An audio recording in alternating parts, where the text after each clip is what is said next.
sakit sa tenga, parang barado yung tenga, parang may tutuli o minsan barado rin ang ilong nyo.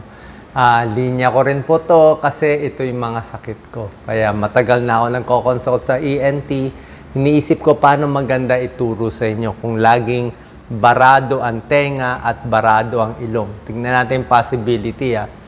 Pag barado ang tenga, madalas dito may allergy.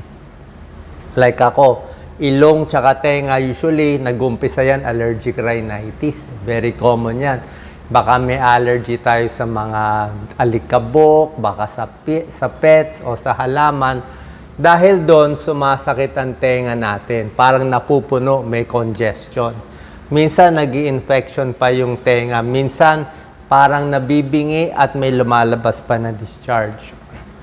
Ang home remedy natin para sa allergic rhinitis, usually, parang talagang pangmatagalan po itong sakit. Parang ako, ilang years na talaga to. So, pwedeng home remedy, lilinisin yung bahay, pero paano ka naman iiwas sa alikabok, sa pollution, di ba?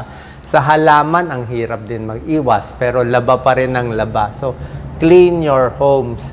Pero tayo, inom na lang tayo ng antihistamine. Yung mga Claritin, Loratadine, yung bago, Bilastine. Nag-try ako ng Bilastine, siguro mga around 3 months, 4 months. Yun, medyo gumanda. Kaya hindi mo pwede sobra tagal.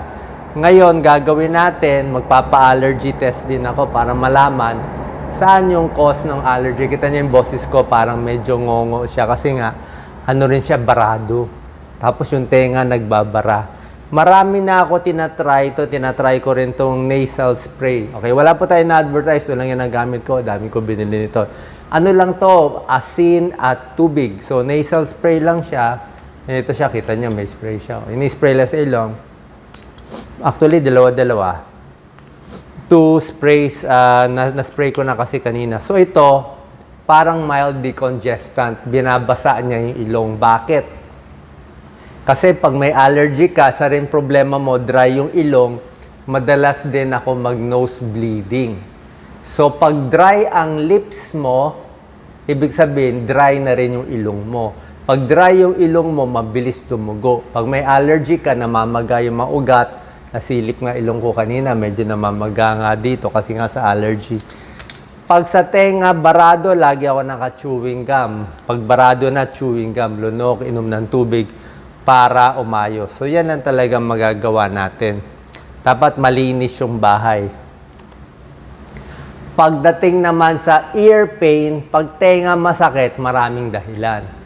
Okay, ako, ang cause nito, minsan nagkakaluga, kasi nga nag-allergy. Tapos pag nag-allergy ka na, minsan nagkaka-infection. Hindi natin maiwasan. Siyempre, tumutulo sipon. Minsan sipon mo white, minsan madilaw, minsan mag-green. Minsan napupunta sa tenga kasi may connection May connection, ito po ang ilong sa tenga. Connected Ayan may eustachian tube So pag infection sa tenga, sumisinga ka ng malakas, minsan pupunta sa tenga. So maraming cause ng ear pain.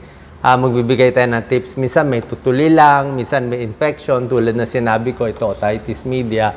Meron naman mga infection. So punta na tayo ngayon sa tenga. Meron akong 10 tips napakaganda na dapat iiwasan natin o mag-iingat tayo. Okay? Ito from personal experience tong mga iba na to. Okay? Number 1, ito payo ni Dr. Jim D. Magila, ENT doctor ko. Marami akong video ni Dr. Jim D. Magila. Kahit mga ENT, bawal na bawal gumamit ng cotton buds. Okay? Pwede kayo mag-cotton bud sa labas ng tenga.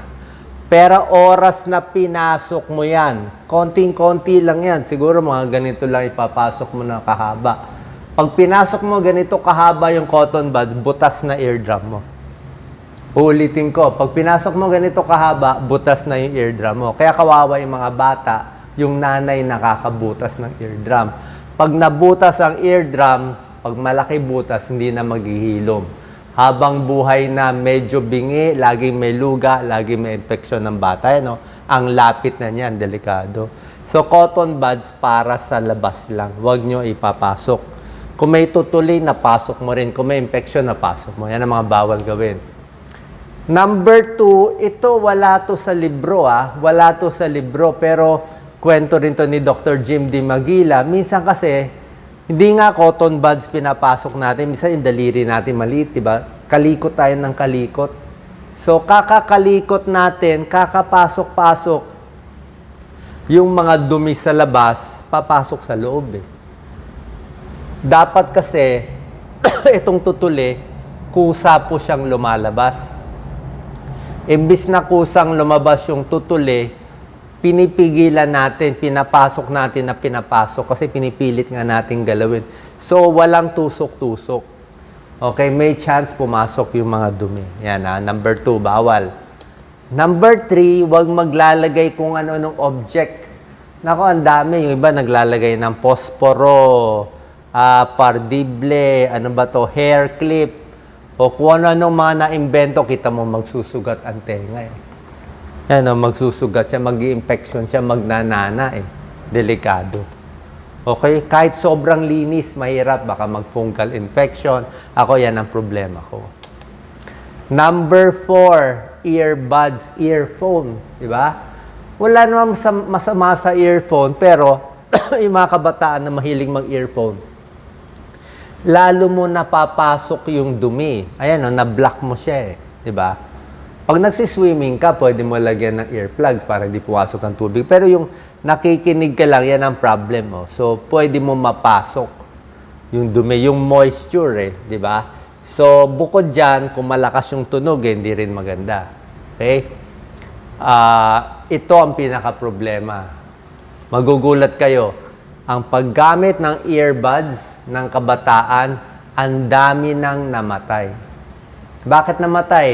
Nag-earphone, naglalakad sa tabi ng train, nabangga. Ayan 55% namatay, train.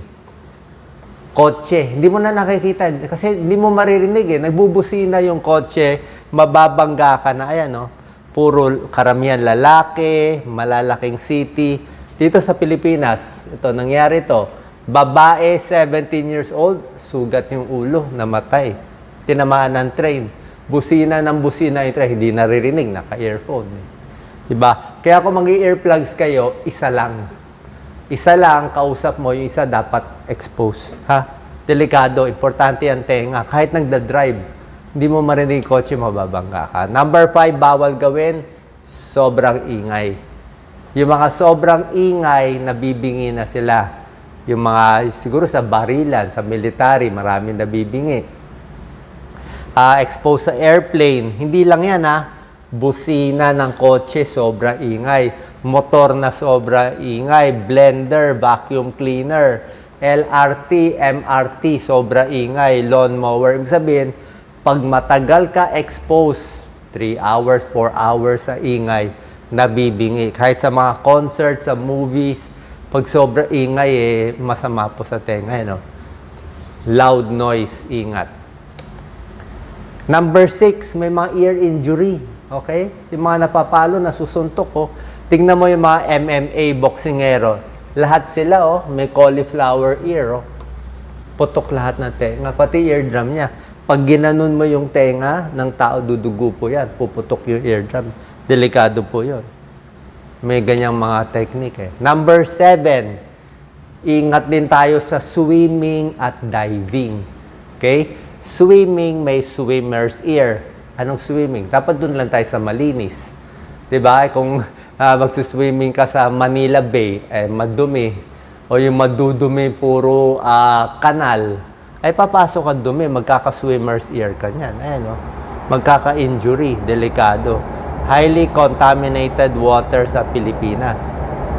Tapos madalas ka pa nag-earphone, may infection pa, may mga sugat-sugat.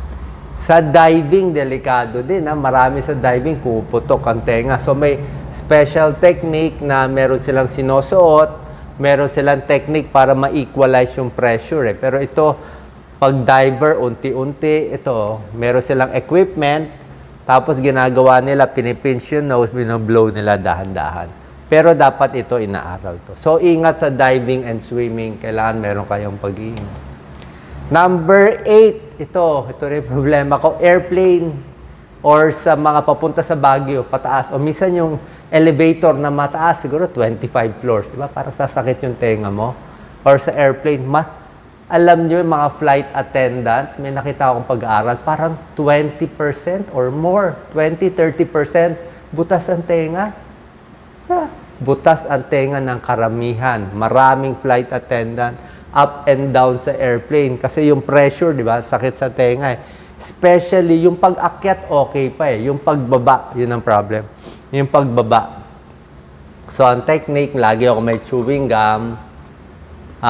Ito, ako, lunok lang ng lunok, swallow or yawn, pwede. Yan lang magagawa natin. Okay, chewing gum, lunok.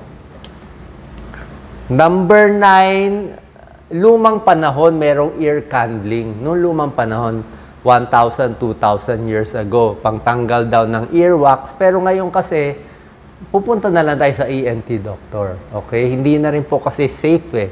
'Di ba? Kasi ang danger nitong ear candling, baka malagyan ng hot wax, mabutas pa yung tenga, hearing loss, infection, perforated eardrum, may iwan yung dumi. Ito yung lumang panahon. Tsaka nagsabi na yung Food and Drug Administration na maraming danger at side effect ang ear candling. Kaya ingat po tayo. ENT na lang, huwag kalikutin, hayaang kusa, lumabas yung luga. Pag naligo, dito lang, ganyan-ganyan lang dito sa labas. Ha? Huwag na masyadong tusok-tusukin, galaw-galawin yung tenga. Number 10, malakas mag-blow ng nose, malakas suminga. Delikado po, huwag sobrang lakas. Lakas ng singa, pwede ma-rupture yung eardrum. Pwede mag-infection, pumasok yung bacteria. Pwede mag-nosebleed. Ako, never na ako sumisinga ng malakas. Puro lang singhot pataas. Pag inhale, pwede. Tapos usually, kung may dumi, kung may plema dito na dudura mo naman. Pero yung singa, hindi po maganda. Pag suminga ka, pwedeng eardrum rupture, nosebleed. Sobrang singa yung mata. Minsan nasisira, may nangyayari sa mata o sa esophagus. Meron din konting pag-aaral na i-stroke sa lakas ng lakas ng singa. Ha? So, ingat sa singa, ubo, hatching, tamang-tama lang. Finally, kailan magpapacheck sa doktor? Siyempre, pag masakit ang tenga, may discharge, hindi na makarinig, may pressure, pag sa labas nangangati, nakikita nyo kakaiba yung luga. Let's say, luga nyo dati kulay puti, ngayon naging kulay red, o hindi normal yon. O dati, luga mo, konti lang. Ngayon, tumutulo. Tumutulo yung sipon sa tenga, hindi po normal yon. Ha? So, may mga gamutan tayo dyan. Ear perforation, yan ang delikado. Laki ng butas, oh. Infection, injury, loud noise. Okay, anong gagawin? Final tips for ear care. Linis lang ng tuwalya sa labas, pagligo maigi. Ako, pag nagpapagupit, lagi akong may cotton balls sa tenga. Nangyari na sa akin, kakapagupit ko, kita niya matigas tong buhok ko. May isang maliit na naputol na buhok, tumama sa eardrum. Pumasok, tsamba sa eardrum, dumikit, ang sakit. Sabi nga sa akin nung ENT ko, Dr. Ponteos, naku, pag hindi ko ito matanggal, operahan ko ito. Kasi yung buhok, dumikit mismo sa eardrum, ayaw matanggal. Diba? So, clean ears sa towel, wag na tusok-tusukin yung tenga, ayan o, fingers, so, hayaan mo lang tumulo yung earwax, okay yan, avoid loud sound, yung mga music, tamang-tama lang. Yung music, pag naririnig na ng katabi mo, yung music mo na naka-earphone ka, naka-earbuds ka, sobrang lakas na yun. Dapat hindi niya naririnig. Okay? During the flight, swimming, ear piercing, ingat din, headphones, wag din magpapalit. Wag magpapalit ng mga earphones, ha? Magkakahawahan kayo. And protect the ear and the head from trauma. Sana po nakatulong tong video.